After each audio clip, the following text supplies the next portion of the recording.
Hello everybody, this is meteorologist Andrew Panero with this next Full Throttle Thursday. So this one, it's springtime. This is one of the times where I'm just about to change my winter tires to my summer tires, and kind of about that time is when I do my oil changes.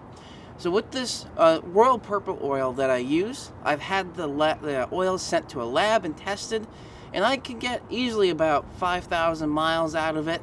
Probably about 6,000 miles. I'm just a little bit over 5,000 miles right now between my last oil changes, which with this full synthetic oil is fine. As long as you have it sent to a lab and tested, they test its wear, and they said I could technically probably go about 8,000 miles. However, I'm not going to do that.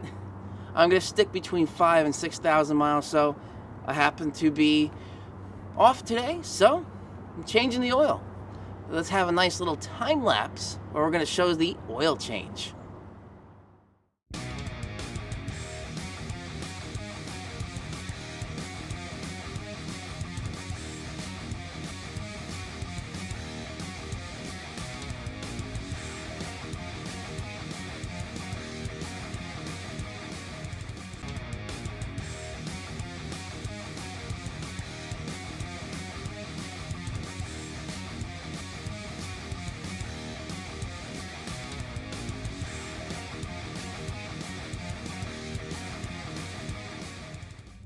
Oil change done.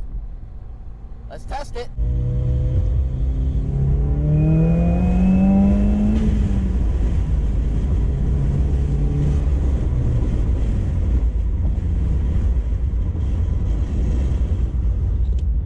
I apologize for the wind noise. I just wanted to see if I can get a little more of the car. Whew. It still feels good.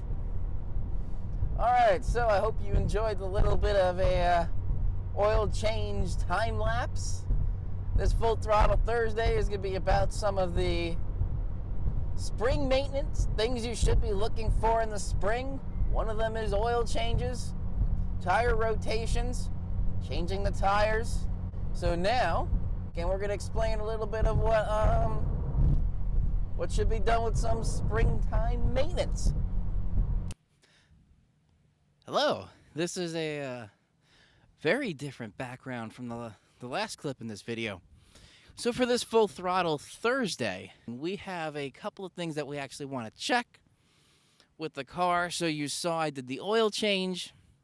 You saw I did the, I had the tires out. I had the tires changed. Sorry, I tried to change the tires. That didn't work out too well initially. I guess it was cross-threading the lug, and the impact wrench actually, fused the lug nut on top of the stud. Taught me how to change the stud, which is actually not as hard as you think. It also taught me how to take apart the brakes, take the brake disc off or the rotor, take that off. So I learned a lot. A couple things you do want to look out for as well. When you're starting to come out of spring and prepare your car for this, you want to change the wipers or check the wipers. If they're starting to get discolored, if there's grime on them, you may just want to change them. If it's downpouring and you can't see because of your faulty wipers, that is something you just don't want at all. It can be a real terrible time. Besides the wipers, I actually applied Rain-X. Rain-X is something good because it helps the wipers. You don't want to just never use your wipers again if you're using Rain-X, but it does help. So applying some Rain-X on your windows can help the wipers. It can also help the side and the rear view mirror, rear view window if you don't have wipers on your rear view window as well. Some other things it can do is just improve the look of the windows, because if the water just drips right off, you don't have to deal with anything in terms of kind of like spots from water drying.